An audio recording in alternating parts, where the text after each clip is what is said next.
Bila shaka mtazamaji, wanasema mbiu ya mgambo ikilia jua kuna jambo. Ni saa 1 kamili saa za Afrika Mashariki. Matangazo haya tunapeperusha moja kwa moja kutoka hapa katika chumba cha matangazo jijini Nairobi. Mimi ni mtangazaji wako Paul Kirobi, mfasiri kwa lugha ishara nafahamika kama mimi Mbesa. Kuna mengi ambayo tumekuandalia katika chumba chetu cha habari, ikiwemo siasa na kampeni ambazo zinaendelea mbele ya uchaguzi wa tarehe 29 katika maeneo ambayo uchaguzi haukufanyika.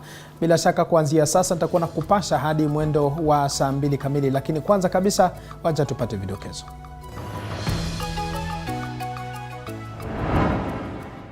Afisa wa IEBC aliyeuawa azikwa nyumbani kwake. Why must an election officer be murdered after every general election? Huku mwenyekiti wa IEBC Wafula Chebukati akishutumu viongozi kwa mashambulizi dhidi ya maafisa wa IEBC. Kenya Kwanza yawasilisha majibu ya kutetea ushindi wao katika uchaguzi wa Agosti 9. What we need to say will be said after the last consignment comes, and we'll only give the information that is required and that is consistent with our respect for the rule of law and the judicial process that is ahead of us. Huku timu ya mawakili 43 ikieleza imani yao ya kupata ushindi mahakamani. Na Rais mteule William Ruto aendeleza rai yake ya kujipatia wabunge wa vyama nje ya muungano wa Kenya Kwanza.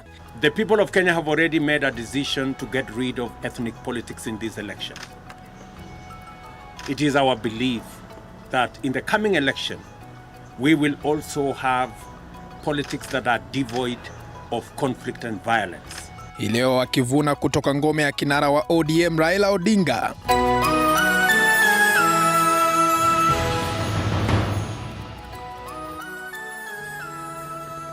Mtazamaji, kumbuka kuna kijoto cha siasa na ambapo Wakenya bado wangali wanasubiri kesi ambayo iliwasilishwa na mrengo wa Azimio One Kenya, ambao mgombea mwenza wa urais kupitia muungano wa Azimio One Kenya Raila Odinga alikuwa amewasilisha kesi katika mahakama ya Upeo kupinga uchaguzi wa Agosti tarehe 9, ambao mwenyekiti wa IEBC Wafula Chebukati alimtangaza naibu rais ambaye ni rais mteule kwa sasa William Ruto kuwa rais mteule hadi pale ambapo atakapoapishwa. Kumbuka picha ambazo unatazama kwa sasa katika runinga yako ni picha ya moja kwa moja ambapo mawakili 43 wamewasilisha jibu ya ushindi dhidi ya William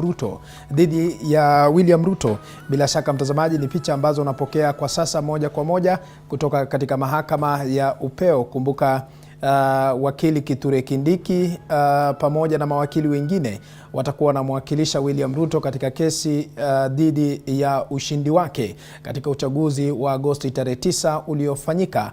Hapo mwendo wa baadaye mtazamaji, tutakuwa tunakufahamisha ni kipi ambacho kitakuwa kinajiri, na tutakuwa tunakuletea picha za moja kwa moja wakati ambapo watakuwa wanaanza kuzungumza. Kumbuka watakuwa wanazungumza na waandishi wa habari kama jinsi ambavyo nimekueleza kwamba mrengo wa Kenya Kwanza ambaye mgombea mwenza wa urais alikuwa ni naibu wa rais William Ruto imewasilisha majibu ya kutetea ushindi wao katika uchaguzi wa Agosti tarehe 9, na ambapo mawakili 43 watakuwa wanamwakilisha William Ruto katika kesi ya uchaguzi ambayo mrengo wa Azimio ukiongozwa na Raila Odinga ulikuwa umewasilisha siku ya Jumatatu katika mahakama ya Upeo. Lakini mtazamaji, watakapokuwa wanazungumza tutakuwa tunakuletea picha hizo moja kwa moja. Kumbuka ni kesi ambayo imezua utata sana katika taifa la Kenya baada ya kusemekana kwamba uchaguzi haukuendeshwa kulingana na katiba. Kumbuka ni malalamishi tu wa madai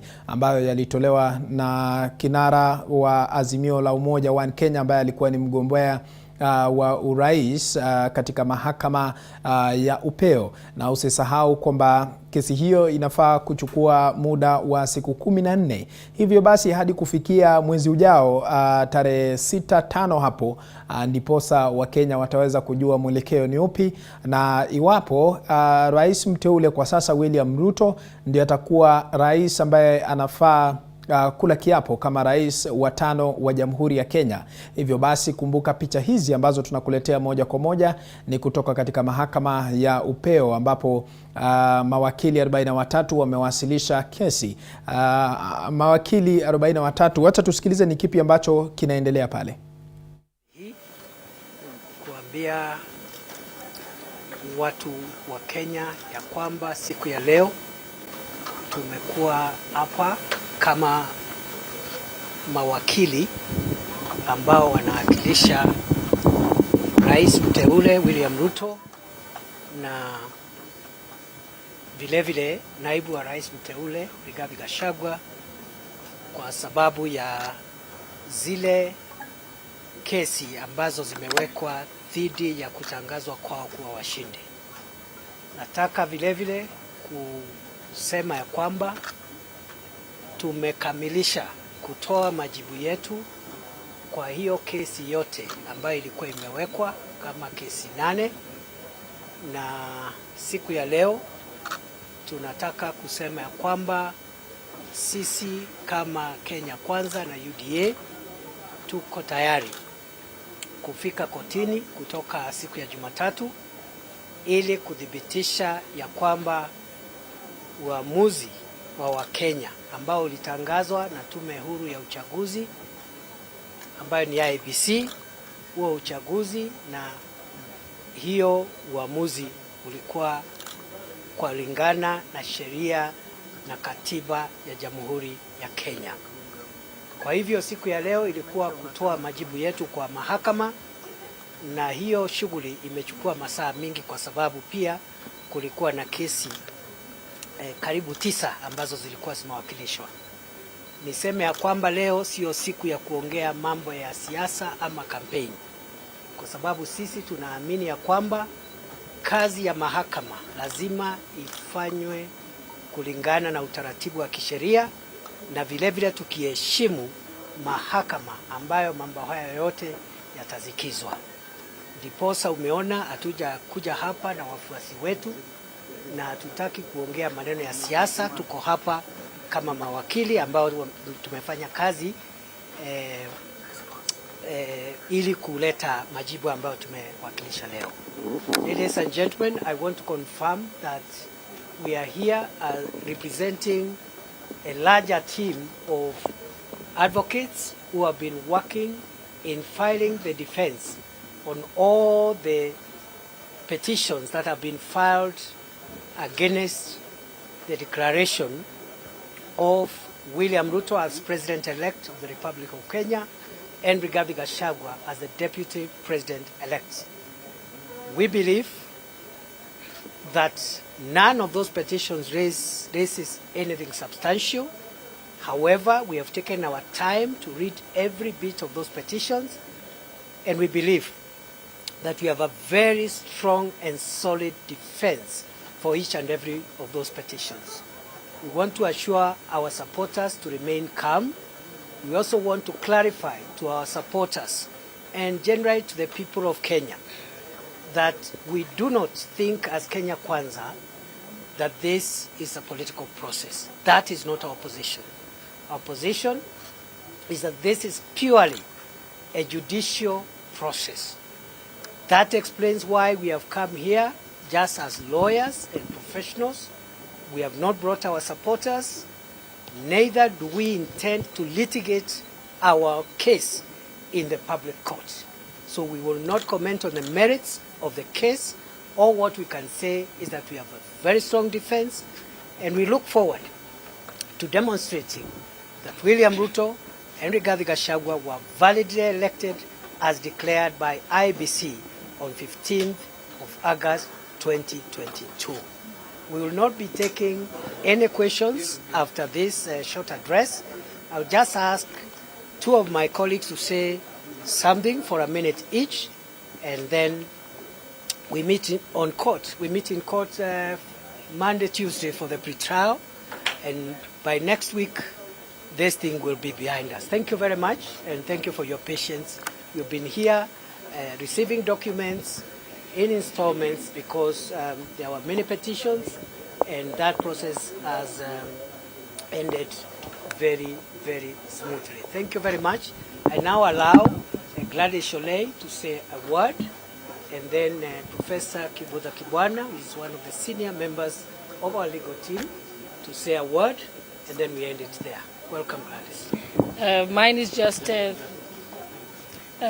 just 3 points. The first one, I wish to congratulate and thank the staff members of the Supreme Court who have actually undertaken this duty of receiving the documentation and the filing process with such dedication and patriotism. I can see that it's an amazing improvement from my time here, and we must congratulate them for that process. Secondly, I'd like to also appreciate the petitioners in this case, led by Raila Amolo Odinga, because this gives us a great opportunity, and it is a welcome opportunity, to be able to demonstrate to the entire world and Kenya that the President-elect William Ruto was validly elected.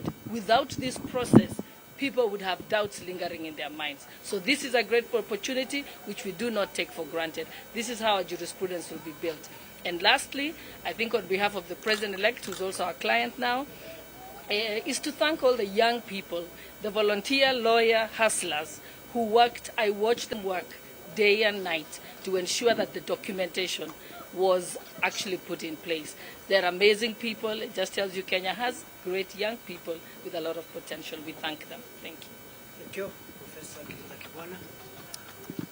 Na mimi pia nina furaha sana kwa sababu ya kuungana na wenzangu mawakili katika kesi hii ya maana sana katika nchi yetu.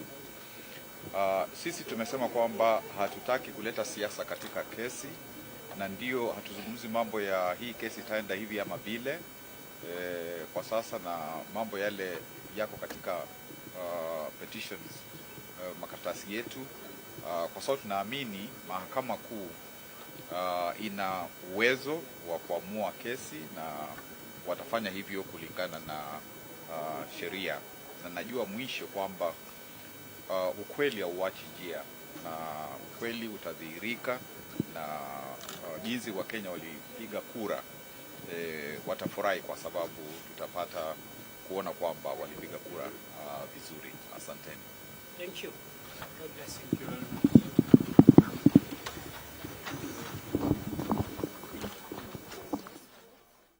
Na mtazamaji, hao ni mawakili, baadhi tu ya mawakili ambao watakuwa wanamtetea William Ruto ama rais mteule katika mahakama ya Upeo, na ambapo wamezungumza kwa sasa na wamesema kwamba hawawezi wakatabiri ni kipi ambacho mahakama ya Upeo ama mwelekeo ambao mahakama ya Upeo itatoa baada ya kusikiliza kesi ya kupinga uchaguzi wa urais uliofanyika Agosti tarehe 9. Kwa hiyo ni baadhi tu ya mawakili ambao wamezungumza na waandishi wa habari katika mahakama ya Upeo kwa sasa. Kumbuka mtazamaji, mawakili 43 walikuwa wamefika katika mahakama ya Upeo ili kuweza kumtetea William Ruto ama rais mteule katika utata wa uchaguzi wa Agosti tarehe 9. Tukiachana na hayo, tukisalia katika taarifa ya siasa na kampeni, ni kwamba rais mteule William Ruto ameendelea kuwapokea wabunge kutoka ngome ya kinara wa Azimio One Kenya Raila Odinga kutoka maeneo ya Nyanza katika juhudi za kuzidisha uwezo wake wa wabunge katika serikali inayotarajiwa kubuniwa. Akizungumza katika makazi yake mjini Karen, Ruto amewahakikishia viongozi hao kwamba watashirikiana kwa vyovyote ili kujenga taifa. Hatua hii sasa huenda ikafungua mwelekeo mpya wa kisiasa, huku Raila Odinga akiwa amewasilisha malalamishi katika mahakama ya Upeo. Katika hotuba hiyo, rais mteule William Ruto amewataka wapinzani wake kutoshambulia idara ya mahakama na kuipa idara hiyo muda wa kufanya uamuzi utakaohakikisha kila mmoja anaridhika na matokeo ya uchaguzi.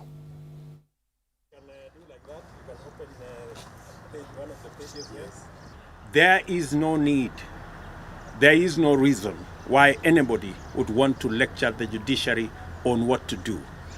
The judiciary is an independent arm of government. They have the capacity, they have what it takes to make a determination of the issues that have been taken before them. We want to say categorically that we are not building this country around personalities. We are building this country around institutions. We only work best if we believe that the institutions that we've set for us are up to the task. We cannot be saying that all the 45 governors and all the 290 constituency MPs and all the MCAs that were elected are good to go. And we saw all the leaders yesterday going for the swearing-ins of these leaders. And then one particular election then becomes what will bring the country down. And to beseech Kenyans that this is not the first time we are seeing a petition going to Supreme Court for decision. Let's wait for the court's decision. Let's accept it when it comes. Then wait for the justice you went to seek in the courts. Don't try to influence the results, the minds, the thinking of the judges who will be sitting. We know and we have had results that have come from the Supreme Court, even many times to the favor of our competitors. They won the last time when they went to the Supreme Court. Why not now? So we are asking you, please be still, don't interfere with the judiciary, let the judiciary make its own decision with the matters that you took to court. Na mtazamaji, na hayo yakijiri, kinara wa ODM Raila Odinga na mwenzake wa ANC Musalia Mudavadi wameongoza kampeni za wagombea wa ugavana Fernandez Baraza na Cleophas Malala mtawalia katika kaunti Kakamega, ikiwa siku ya mwisho iliratibiwa kukamilika kwa kampeni kabla ya uchaguzi wa siku ya Jumatatu ambayo itakuwa ni tarehe 29. Na kama mwanahabari wetu Violet Auma anavyotuarifu, kikosi cha Azimio kimeelezea imani katika uamuzi utakaotolewa na mahakama ya Upeo baada yao kuwasilisha kesi ya kupinga matokeo ya urais.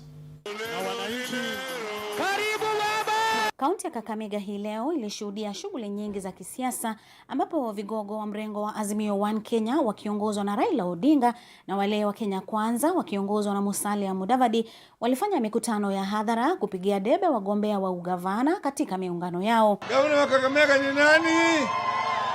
Sasa mimi nataka nyinyi siku ya Jumatatu mthibitishe tena ya kurudi kwa kiwanja kupiga kura ili baraza na Vasabula wachaguliwe. Kusafisha ile porojo walikuwa wameleta ni jina moja tu, Cleophas Malala.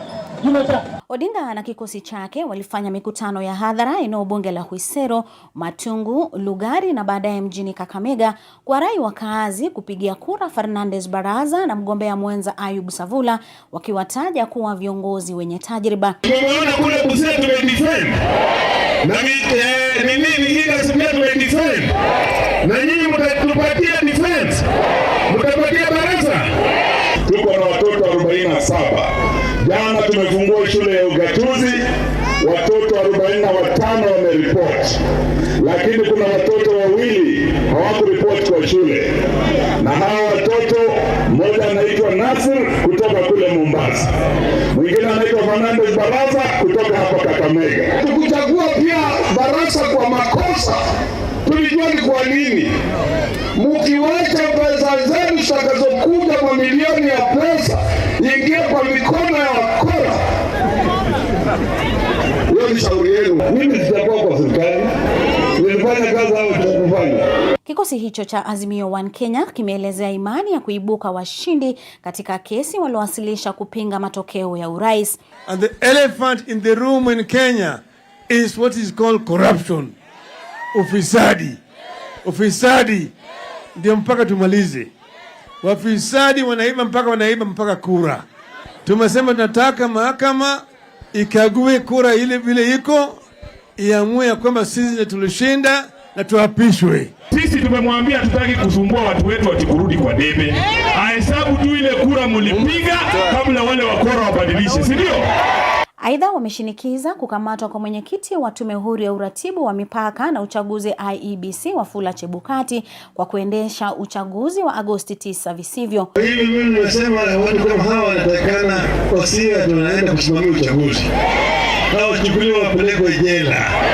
Sisi wana Kakamega hatuna imani na Wafula Chebukati. Kwingineko, kinara wa ANC Musalia Mudavadi na mwenzake wa Ford Kenya Moses Wetangula wamerindima ngoma ya Kenya Kwanza kumpigia debe Cleophas Malala katika maeneo bunge ya Ikolomani, Navaholo, Malava na Shinyalu katika kampeni za lala salama, Leo ikiwa siku ya mwisho ya kampeni kabla ya uchaguzi siku ya Jumatatu, Mudavadi akimtupia vijembe Odinga kufuatia madai ya wizi wa kura ya urais, akisema ni njama yake yeye kutafuta serikali ya nusu mkate. Na hii porojo ya kusema ameenda kwa High Court, wachaneni na hiyo kitu, itakwisha mara moja. Yeye ndio alikuwa na President Uhuru, yeye ndio alikuwa na machief, yeye ndio alikuwa na polisi, yeye ndio alikuwa na nini? Yani wewe ulikuwa na hao watu wote, ati wewe ndio umeibiwa? Mimi naambia Raila na Ruto alimwambia kwamba Ruto si Uhuru. Ruto ni Ruto. Hakuna mambo ya nusu mkate hapa. Leo ndo siku ya mwisho kukamilika kwa kampeni hapa katika kaunti ya Kakamega. Kinara wa ODM Raila Odinga na vile kinara wa ANC Musalia Mudavadi wamepiga kambi katika maeneo tofauti kaunti ya Kakamega kupigia debe wale viongozi ambao wanawania ugavana katika mirengo yao. Violet Auma, TV47, Kakamega. Na mtazamaji, ndio kampeni za lala salama katika kaunti ya Kakamega na vile katika eneo bunge la Kacheliba na pia vile katika kaunti ya Mombasa. Kumbuka kufikia hapo mimi sina la ziada kwa sasa, tunachukua mapumziko mafupi, lakini tukirejea tunakuja na mengi zaidi. Zidi kufuatilia matangazo haya kupitia kwenye mtandao wa Facebook ambayo ni TV47 Live, kwenye mtandao tovuti yetu ni www.tv47.co.ke. Usiende mbali.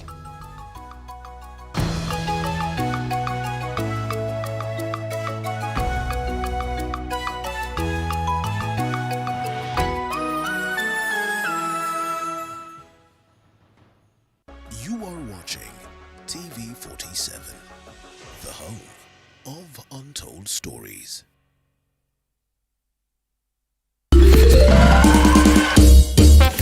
Sona moja imetengenezwa kwa njia spesheli ili kupambana na maumivu kwa haraka.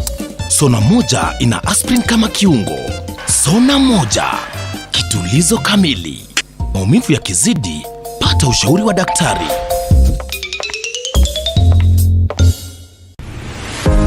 Trisent School of Medical Health Science and Technology is a premier training institute for market-driven courses.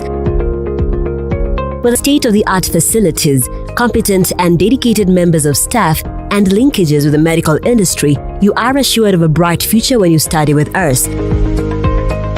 Enroll today in our campuses at Juja, Nairobi West, Kisumu, and Homa Bay. Sahau season iliyopita, sahau walioshinda na walioshindwa, sahau kila kitu iliyotendeka mbaya au mzuri, kwa sababu GoTV inakuletea season mpya na itakuwa bigger and better kuliko season yoyote ingine. With over 7 leagues and cup competitions in the World Cup, jinyakulie decoder ya GoTV yenye mwezi mmoja wa GoTV Plus kwa shilingi 1299 na ujitayarishe watch bigger, better football. GoTV, love it.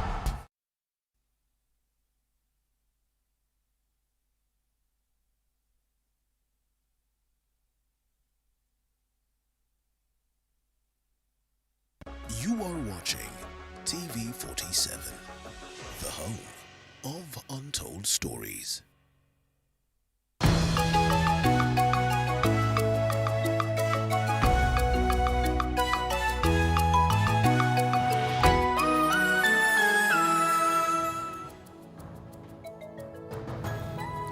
Naam, karibu tena mtazamaji kwenye kipindi kingine maamuzi mwaka 2022 kwenye Upeo wa TV47. Ni kuarifu mengi zaidi.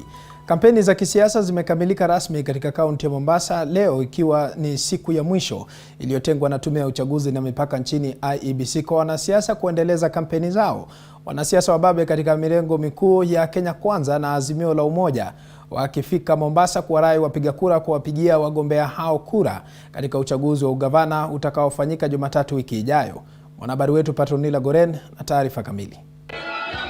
Zikiwa zimesalia siku mbili kabla ya uchaguzi wa ugavana katika kaunti ya Mombasa, Kenya Kwanza, kampeni za lala salama zimeshuhudiwa huku kila mgombea akiendelea kuwarai wapiga kura. Viongozi mbalimbali katika mrengo wa Azimio nchini walijitokeza kumpigia debe mgombea kwa tiketi ya ODM Abdulswamad Sharif Nassir, wakiahidi kuwa yeye ndiye kiongozi bora kuwa gavana. Hata akisimama bunge, kama hajaguzia maneno ya SGR, ataongea maneno ya port. Kwa hivyo mimi niko na hakika mkipatia huyu mtu akuwe gavana wenyu wa pili, niko na hakika atawafanyia kazi. Ana utu, ana amani Na huyu si project wa mtu. Mimi nataka kuwaomba asubuhi na mapema muamke, mpige kura kwa gavana wetu hapa, na tumefanya kazi naye miaka 10 katika bunge. Agenda yetu hii soko ya Kongowea, nitengeze mashedi yameboreshwa uzuri.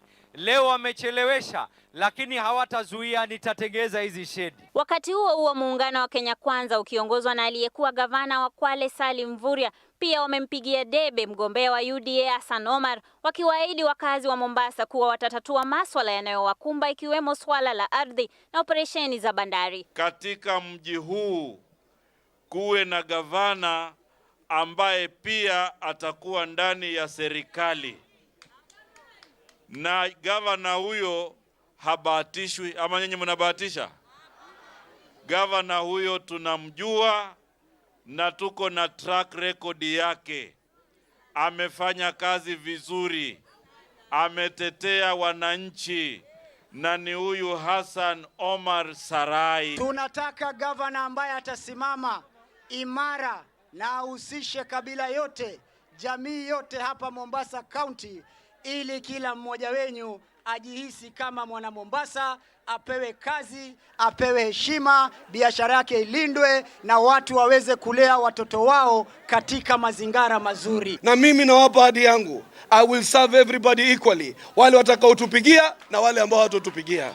Lakini mieni kabisa, ikiwa na mabawa sisi tuna mabawa mengi zaidi, ikiwa ni kupaa tutapaa zaidi, lakini tulinde kura ya nani? Kura ya Kenya Kwanza. Aidha, mgombea wa ugavana kwa tiketi ya Vibrant Democratic Party Ezron Awiti amekosoa tume ya IEBC akisema kuwa hana imani nao. I don't have confidence in IEBC because you know what happened on national elections. You know what happened here. So why do you tell me to be trusting IEBC? I am only risking to go to vote and I'll tell my people to take care of their vote. That's what I'm saying. Sina imani na pema. Huku muda wa kampeni ukiwa umefika kikomo, ni kivumbi tu cha tarehe 29 Agosti ndicho kitakachodhihirisha ni nani atakayeweza kumrithi gavana wa sasa Hassan Ali Joho. Patronila Goren, runinga TV47, kaunti ya Mombasa. Asante sana Patronila Goren kutoka kaunti ya Mombasa kwa kutujuza ni kipi ambacho kinatarajiwa tarehe 29 mwezi huu.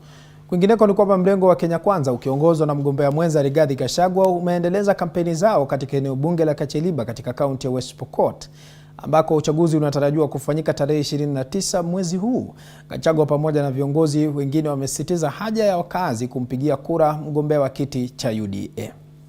Mrengo wa Kenya Kwanza ukiongozwa na naibu rais mteule Rigathi Gachagua umeendeleza kampeni yake katika eneo bunge la Kacheliba Pokot Magharibi kumpigia debe mgombea wa bunge eneo hilo la Kacheliba Mark Lumunukol. Harambee! Harambee! Gachagua aliwarai wakazi wa eneo bunge hilo kumchagua Lumunukol kama mbunge wao, akiahidi kushirikiana naye kuleta maendeleo ya eneo bunge hilo. Watu wetu mtatuangusha. Mtatuangusha.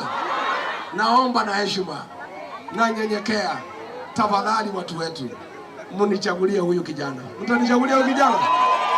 Mtamchagulia akuje bunge? Aidha, mbunge wa Kiharu Ndindi Nyoro pia aliendeleza moto huo katika eneo bunge la Chepareria, akiwashukuru wakazi wa eneo hilo kujitokeza kwa wingi na kumchagua William Ruto kama rais mteule.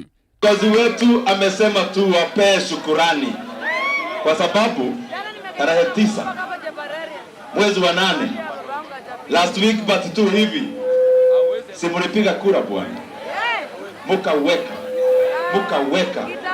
wakati ya kuhesabiwa kufika Ruto. Aidha, mbunge wa Garissa mjini Aden Duale akisema mahakama itamtangaza William Ruto kama rais wa 5 wa taifa hili, akimtaka rais anayeondoka Uhuru Kenyatta kumpisha Ruto kwa amani, huku akipiga teke uwezekano wa kuwepo na salamu ya maridhiano. Tarehe 4 ikitangazwa ni William Ruto. Maneno ya kung'oa reli hakuna, maneno ya kujiapisha hakuna, maneno ya nusu mkate hakuna, maneno ya handshake hakuna. Katika kaunti ya Kitui, eneo bunge la Kitui Rural, hali ilikuwa sawia huku rangi ya manjano ikitawala, wafuasi wa UDA wakimpigia debe Charles Mtisia ambaye ni mgombea wa ubunge wa chama hicho. Nataka kuuliza watu wa Kitui Rural kwa unyenyekevu, mjitokeze kwa wingi zaidi, mpigie Mheshimiwa Charles Nyamai kura hizi za ubunge. Wakazi wa eneo hilo wakihakikishwa usalama wa kura yao ikiwa watajitokeza kwa wingi kumchagua mgombea huyo. Kirinyaga tuko na PS Kibicho na ndio wa interior. Hiyo ndio nasikia wakiita deep state. But I tell you, watu wa Kirinyaga walisema hawataonyeshwa njia, walisema watapiga kura. Kwa sasa mrengo wa Kenya Kwanza uko mbioni kujinasia wabunge wengi zaidi ili wawe na uwezo wa kupata nyadhifa za uongozi bungeni. Khaemba Emmanuel, TV47. Na mtazamaji, tukiachana na hayo, tukizamia katika taarifa ya kusikitisha ni kwamba msimamizi wa uchaguzi wa eneo bunge la Embakasi Mashariki Daniel Mbolu Musyoka amezikwa hii leo katika boma lake katika kijiji cha Mudhedheni katika kaunti ya Machakos. Kilio cha haki kilishamiri katika hafla hiyo iliyohudhuriwa na mwenyekiti wa IEBC Wafula Chebukati pamoja na wanasiasa tajika. Biwi la simanzi lilitanda katika kijiji cha Mudhedheni, kaunti ya Machakos, wakati wa hafla ya mazishi ya Daniel Mbolu Musyoka, afisa wa IEBC aliyeripotiwa kutoweka na baadaye kupatikana amefariki. Words cannot explain how I feel as I gradually come to terms with the reality, hard as it is. Just know that I love you so much, and your departure has left a huge void in my heart and my life. Ndugu, jamaa na marafiki waliojawa na huzuni walijumuika hapa ili kutoa heshima na buriani zao za mwisho kwa marehemu Musyoka ambaye aliombolezwa kwa sifa si haba. In 1990, Daniel worked as a casual laborer at General Printers Industrial Area, Nairobi. In 1995, the Teacher Service Commission posted him to Lanet Secondary School in Nakuru and was later transferred to Subukia Day in mid-2000. IEBC and the country have lost a huge resource in a man who had become a highly dependable electoral manager. Musyoka alikutana na mauti yake wakati alipokuwa anatekeleza majukumu yake kama msimamizi wa uchaguzi katika eneo bunge la Embakasi Mashariki, na hivyo basi wafanyikazi wa tume ya IEBC wakiongozwa na mwenyekiti Wafula Chebukati walihudhuria mazishi hayo kuomboleza na familia. The only crime is that they served this nation diligently and honestly from their workstations at the IEBC. Is Kenya's political rivalry and brinkmanship worth the life of good men like Musyoka and Musando before him? Sisi kama wafanyikazi wa IEBC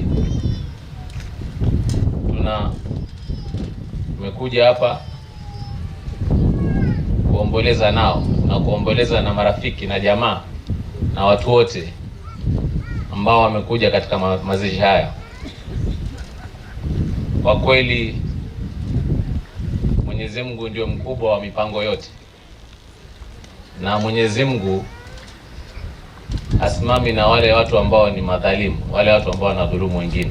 Akitoa risala za rambirambi kwa niaba ya tume ya uchaguzi ya IEBC, Chebukati ameshtumu visa vya mashambulizi dhidi ya maafisa wa IEBC kila wakati wa uchaguzi, huku akisimulia yaliyojiri tarehe 15 mwezi huu katika ukumbi wa Bomas ambapo alishambuliwa. This general election, the abuse of staff reached a very unimaginable scale in an incident never witnessed before. Commissioner Professor Gulier, Commissioner Molu, and Mr. Marijan, the CEO, and myself were physically assaulted and injured at the National Tallying Center, that's at the Bomas of Kenya. These shameless attacks, amounting to election offenses, were perpetrated by, among others, persons regarded as national leaders in the full view of the whole nation and the whole world. Familia, jamaa na marafiki wa Musyoka wamemtaja kama mpenda familia na mtu aliyekuwa mwaminifu haswa katika kazi yake, na huenda aliuawa kwa kudinda kushiriki katika udanganyifu katika uchaguzi. Marehemu Musyoka alifariki tarehe 15 mwezi huu kwa njia tatanishi baada ya mwili wake kupatikana katika msitu wa Kilombero, eneo la Oloitoktok, kaunti ya Kajiado. Uchunguzi ulibaini kuwa aliuawa kwa kunyongwa. Na Mwenyezi Mungu ailaze roho yake mahali pema. Kwa sasa mtazamaji, tunachukua pumziko mafupi, lakini usiende mbali. Kumbuka unafuatilia matangazo haya kupitia kwenye mtandao wa Facebook ambayo ni TV47 Live. Tuma ujumbe na nitakuwa nasoma mwendo wa baadaye, lakini kwa sasa wacha tuchukua pumziko mafupi. Usiende mbali.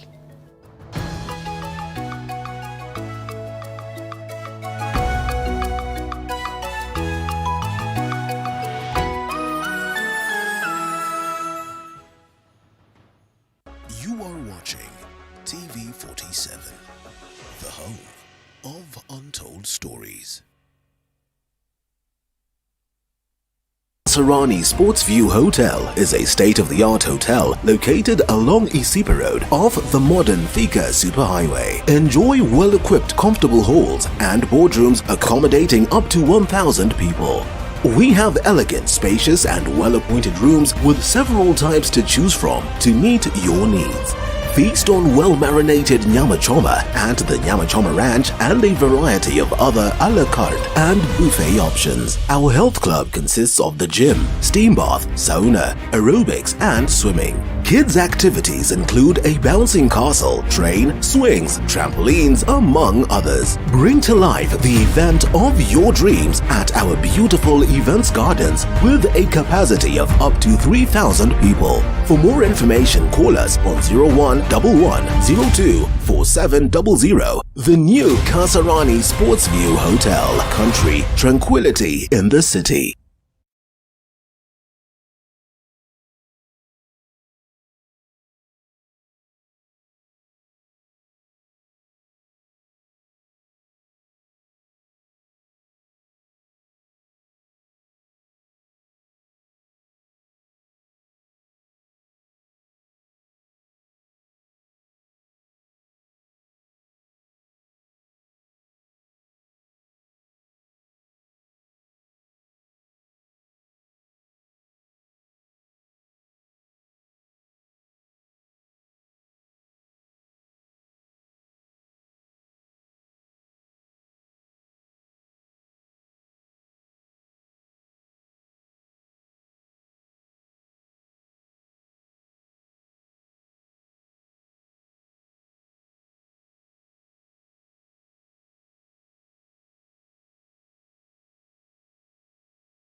Fungue kinywa chake kuongea na yeyote. Wewe unasimama kidete kupinga mila ambazo wewe ulizifanya. Mtoto wa kike akifikia umri anapaswa kuolewa, sio kuleta familia yake shida. Sanura lazima olewe na Dula.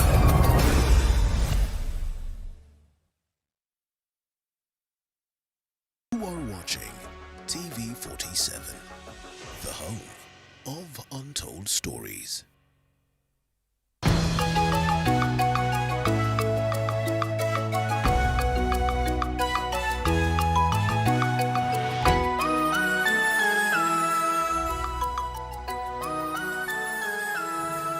Naam, karibu tena mtazamaji kwenye awamu nyingine ya Upeo wa TV47. Nizidi kukuarifu mengi zaidi. Huku shughuli ya kuwakaribisha wabunge wapya bungeni ikiendelea kwa siku ya pili, wabunge waliochaguliwa kwa mara ya kwanza wameonyesha imani kuwa watatimiza ahadi walizotoa kwa wapiga kura kwa wakati wa kampeni, huku wanaorejea kwa mara nyingine wakisema wanalenga kutimiza miradi walioanzisha. Baadhi ya wabunge hao pia walitoa maoni mseto kuhusiana na kesi inayoendelea katika mahakama ya Upeo kuhusu matokeo ya kura za urais. Siku ya pili ya kukaribisha wabunge wateule wa bunge la 13 katika majengo ya bunge. Baadhi ya wabunge waliochaguliwa kwa mara ya kwanza walionyesha imani kuwa watatimiza ahadi zote walizotoa ili wachaguliwe, huku wale waliochaguliwa kwa mara nyingine wakisema wamerudi kumaliza miradi walioanzisha. Asante, mimi naitwa Pamela Njokinjero Dabowen, mama mwakilishi mbunge katika kaunti ya Embu, na vile ningependa kuambia wale ambao walinichagua, kwanza ni washukuru kwa maana walipatia kura mingi sana zaidi ya 1141. Kwa hivyo ningependa kuchukua nafasi hii niwaambie ya kwamba vile walinichagua kwa kura nyingi na walipo nionyesha upendo huo, nami nimejitolea kuwafanyia kazi. I'm very optimistic that the work that we did in the 12th parliament, we are going to put even more and greater effort in the 13th parliament. Zaidi, baadhi ya wabunge hao walitoa msimamo wao kuhusu uwazi wa tume ya uchaguzi IEBC na kesi iliyopo mbele ya mahakama ya juu kupinga ushindi wa William Ruto kama rais. IEBC imekuwa haina uaminifu wowote. Imekuwa ni ile hakuna IEBC, ile ni ukora peke yake mtufu. Siaminiani na hao watu. In my honest view, everybody in IEBC should go home. IEBC should be swept clean and the organization is started afresh. Their business is only to announce who is the winner. And that's what Chebukati did. Now announced that the president-elect, William Samoei Ruto, is the president of the Republic of Kenya. And that's their mandate and their duty. And they have done it honorably. 12 kati ya wabunge waliochaguliwa kuwakilisha maeneo bunge 284 walichaguliwa kupitia tiketi huru, na 10 kati yao tayari wamejihusisha na mrengo wa Kenya Kwanza. Karani wa bunge amesema wabunge 58 ambao hawajapitia mchakato wa leo watafanyiwa Jumatatu, pamoja na wabunge 4 watakaochaguliwa katika chaguzi zitakazofanyika wiki ijayo, na wengine 12 wa kuteuliwa na vyama. Waris Kimathi, TV47, Nairobi. Mtazamaji, sijui mtazamo wako ni upi kuhusiana na magavana wapya. Kwingineko ni kwamba siku chache baada ya Helen Wendi kufa maji ughaibuni nchini Canada, sasa familia yake imewataka wahisani kujitokeza ili kuwasaidia katika usafirishaji wa maiti hiyo, wakiendelea na mipango ya mazishi katika kaunti ya Kisii. Laki Heriano na taarifa kamili. Katika boma hili lililoko katika eneo bunge la Bomachoge Chache, kaunti ya Kisii, familia ya Helen Wendi, mwanafunzi wa uuguzi Mkenya aliaga dunia nchini Canada, akiogelea na kupeperusha mbashara kwenye mtandao wake wa Facebook, inasema kuwa ingali inang'ang'ana kukubali kifo chake. Helen, mwanafunzi wa uuguzi aliyekuwa akiishi Canada, alionekana akifurahia kuogelea alasiri Alhamisi iliyopita, wakati tukio hilo la kusikitisha lilitokea. Baada ya dakika 10 kwenye video ya moja kwa moja, simu yake ikiendelea kurekodi matukio kwa muda wa saa 2 kabla ya mtiririko wa moja kwa moja kusimamishwa. Kwa sasa, familia mwenda zake ipo katika njia panda, ikiwataka wahisani kujitokeza ili kuwanusuru katika mpango mzima wa kuleta mwili wa Helen hapa nchini kwa mazishi. Gharama ya kuleta mwili, mimi kwa hakika nataka mwili wa mtoto wangu ufika hapa nyumbani ni mzike, ndio nitulie. Lakini sasa gharama nadhani kila mmoja wenu hapa, yeyote yule ambaye ananitazama, yeyote yule ambaye ameona habari hii ya kuhuzunisha, anajua tu ya kwamba gharama ni kubwa, na mimi sina namna ya kifedha ambayo inaweza ikanisaidia. John Kiondi, babake Wendi, akisimulia jinsi kifo cha mwana wao kimekatiza safari yake ya maisha wakati ndoto yake ilipoanza kutimia. Na pengine kidogo kikipatikana, ukumbuke ndugu zako hapa. Akaitikia mwito wangu vizuri sana. Alikuwa anachikokota hivyo, natafuta pesa, napata, najilipia. Kidogo kibaki, ananirushia, nasaidia hao wenzake. Mamake Wendi, Alice Karo, amemtaja mwenda zake kama jasiri aliyepania kwa daktari ili aokoe maisha ya watu. Vizuri, akianzia St. John's Nyamoki Academy.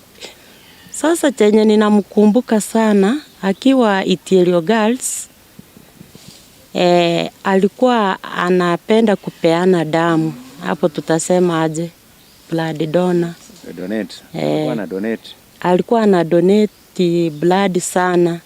Na nikamuuliza mtoto wangu, mbona? Eti mimi nataka kusaidia. Nikimaliza taenda kukua daktari. Wendi, ambaye pia ni kifungwa mimba katika familia ya watoto 6, alionyesha tamanio lake la kwenda ughaibuni pindi tu alipomaliza masomo yake ya shule ya upili, na ndipo akaanza biashara ili kupata hela za usafiri. Wendy alifunga safari kuelekea Canada mwaka 2018 na kupata makazi mjini Toronto alipoanza masomo yake ya miezi mitatu kabla ya kuanza masomo ya stashahada katika somo la uuguzi kabla kukutana na mauti yake. Nikiarifia TV47, naitwa Lucky Heriano. Na mtazamaji, taarifa yake Lucky Heriano, taarifa ya kusikitisha mno. Kwingineko ni kwamba Waziri wa Elimu Prof. George Magoha ametoa msimamo dhabiti kuwa mfumo mpya wa elimu CBC utaendelea kutekelezwa bila ya kujalisha serikali itakayoapishwa kuyachukua mamlaka ya taifa. Badala yake amemtaka waziri atakaye hudumu katika wizara ya elimu kudhamiria jinsi ya kuiboresha CBC kwa kuifanya kuwa bora zaidi. Ikiwa ni kipindi cha lala salama kwa waziri wa elimu Profesa George Magoha katika hatamu yake kama waziri chini ya serikali inayoondoka mamlakani, waziri huyo ameendelea kuzindua madarasa ya mtaala mpya wa umilisi yani CBC leo akizuru kaunti ya Uasin Gishu. Magoha ameshikilia kuwa mfumo huu mpya wa elimu utaendelea kutekelezwa bila ya kujalisha upande utakaochukua usukani wa taifa.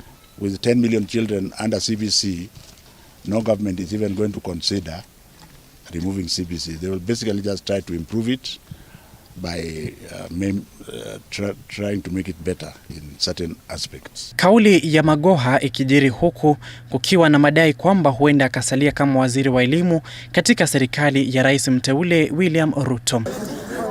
Magoha ametoa hakikisho kuwa ujenzi wa madarasa hayo kote nchini umefikia 90%, ujenzi wa madarasa 900 yaliyobaki yakitarajiwa kukamilika hivi karibuni.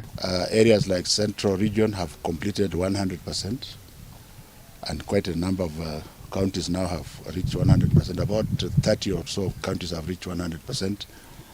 Here in Rift Valley, Nandi is approaching 100% maybe by tomorrow, and there are many others who are doing very well. We have less than 900 classrooms to complete, and we are at roofing or walling level. Wakati huo huo, waziri wa elimu ametaja kuwa zaidi ya wanafunzi milioni 10 walioko chini ya mtaala wa CBC wamejitayarisha vilivyo ili kuwezesha mpito laini ifikapo Januari mwakani. We as the Kenyan people, like the politicians like to say we the people, we the Kenyan people will together move with our children so that we are able to normalize in January. It's also good for the incoming government to start with a clean slate. So the naysayers who seem to be experts in everything, please give us a break. Let us just work, and let us work for our children. Paul Muniru, Ninga TV 47. Kwa sasa mtazamaji, tunazamia katika masuala ya afya ambapo inakadiriwa kuwa 61% ya Wakenya wasiozidi umri wa miaka 29 wana virusi vya HIV, huku vijana wakichangia pakubwa katika maambukizi mapya. Hii ni kwa mujibu wa data kutoka Baraza la Taifa la Kudhibiti Ukimwi. Hata hivyo, huku ukimwi unapoendelea kuwa tishio nchini, maambukizi mapya ya ugonjwa wa ukimwi yamepungua kutoka 75,000 mwaka wa 2010 hadi 32,000 mwaka wa 2021. Cheptoboit na maelezo zaidi. Wizara ya Afya hii leo imezindua mwongozo wa kusaidia kukabili maambukizi ya ugonjwa wa ukimwi, ambayo wanasema kuwa itasaidia katika kupunguza vifo vinavyotokana na maradhi hayo katika jitihada za kukomeza msambao wa virusi vya HIV kufikia mwaka wa 2030. Kinachoikosesha usingizi Baraza la Kitaifa la Kudhibiti Ukimwi, hata hivyo, ni idadi kubwa ya vijana walio na umri wa chini ya miaka 29 ambao bado wanapata virusi vya HIV.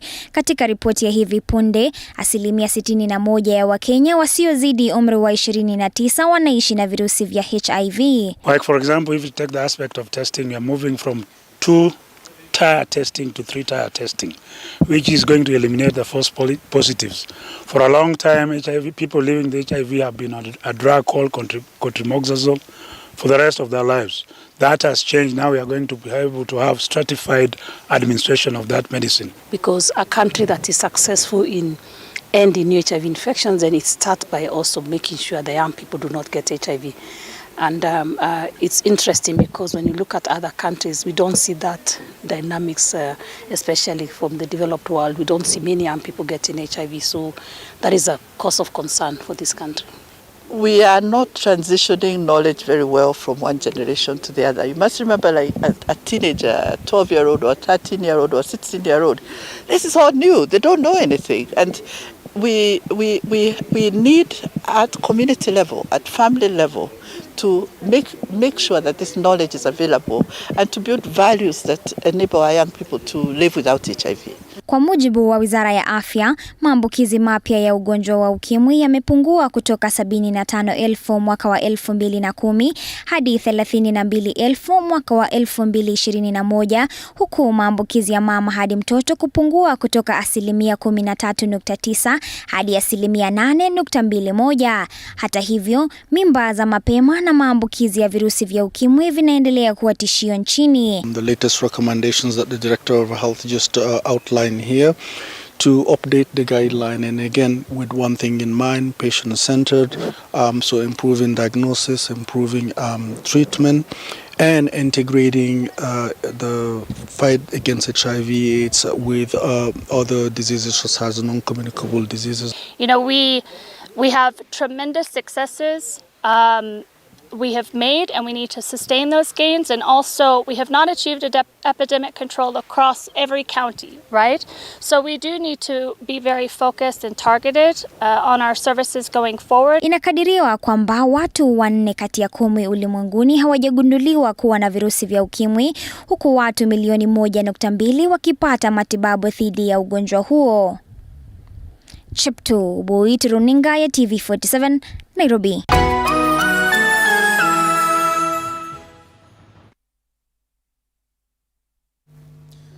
Mtazamaji, tukiingia michezoni ni kwamba hali ya sintofahamu imeibana soka nchini, huku jopo kazi la kutatua mizozo ya michezo nchini SDT ikitarajiwa kutoa maamuzi yake kuhusiana na kesi inayohusisha kamati ya muda ya FKF iliyoshtakiwa kwa madai ya kutozingatia katiba ya shirikisho la soka nchini. Iwapo kamati hiyo itapatikana na hatia, jopo kazi hilo litafutilia mbali matokeo yaliyosajiliwa katika ligi kuu ya soka nchini pamoja na ligi ya kitaifa NSL, tukio ambalo litashuhudia vilabu vilivyoshushwa daraja na vilabu vilivyopandishwa daraja kusalia katika ligi ambayo vilikuwa na tatizo. Mwanahabari wetu Laki Heriano na mengi zaidi. Afisi ya rais wa shirikisho la soka nchini Nick Mwendo kuvunjuliwa mbali tarehe 11 mwezi Novemba mwaka 2021, kamati ya muda chini ya uongozi wa jaji mstaafu Aaron Ringera ilibuniwa na kupewa mamlaka ya kuendesha masuala ya soka nchini.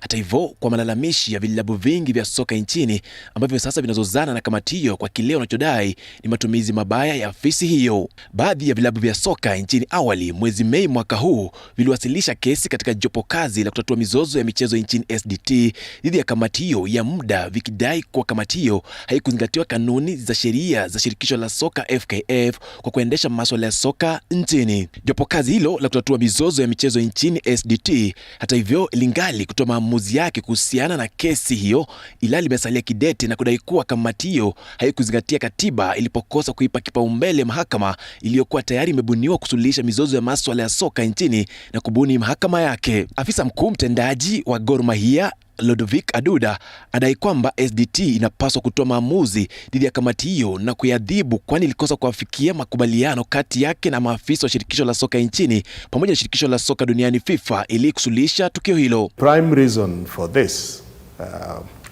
was an admonishment of the transitional committee for having run the 2 leagues without the participation of the judicial bodies. Now, the judicial bodies are standing committees, they are, within the federation, and we find that the Gazette notice, that established the respective committees, beginning with the caretaker committee and the subsequent transitional committees, they have been directed by the CS to work in accordance with the FKF constitution. I think it was a time-wasting gimmick, which has achieved nothing with this caretaker committee. And I think she's also extended the term strategically for another 2 months, which means we will still be nowhere until she opens clear negotiations with FIFA, a normalization committee must be put in place. And the normalization committee is normally a FIFA affair, it's not a government affair. Matukio hayo yameleta sintofahamu katika ligi kuu ya soka nchini pamoja na ile ya kitaifa NSL, kwani iwapo matokeo yaliyosajiliwa katika ligi hiyo msimu uliopita yakifutiliwa mbali, hatima ya vilabu vilivyopandishwa daraja na vilivyoshushwa daraja vikiwemo APS Bomet, Fortune Sacco, Viga Bullets na Mathare United mtawalia itachukua mkondo tofauti. Decision means in totality that Mathare and Vihiga Bullets, will not be relegated. Baada ya taifa la Kenya kupigwa marufuku na shirikisho la soka duniani FIFA, ina maana kwamba swali ibuka la salia ni nani, wakati gani ambapo wataweza kutibua swala hili kwa faida ya wachezaji wa timu za humu nchini. Athari za marufuku ya FIFA kwa soka ya Kenya yamekita mizizi na yanazidi kuzorotesha hali ya soka nchini, kama anavyoeleza Aduda na Tom Alila. None of our elite referees are eligible to go and officiate. Now, that is officiating at the highest continental level of football.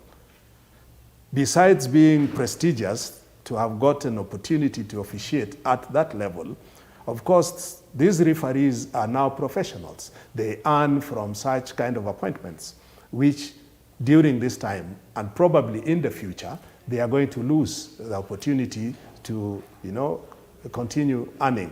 Huku mzozo uongozi wa soka nchini ukizidi kushika kasi, ni washikadau husika katika mchezo huo, wachezaji, makocha pamoja na washabiki wanaozidi kuumia katika tukio linalosuluhishwa pengine kwa uteuzi wa rais mpya wa shirikisho la soka nchini FKF kupitia uchaguzi mkuu. Nikiarifia TV47, naitwa Lucky Heriano.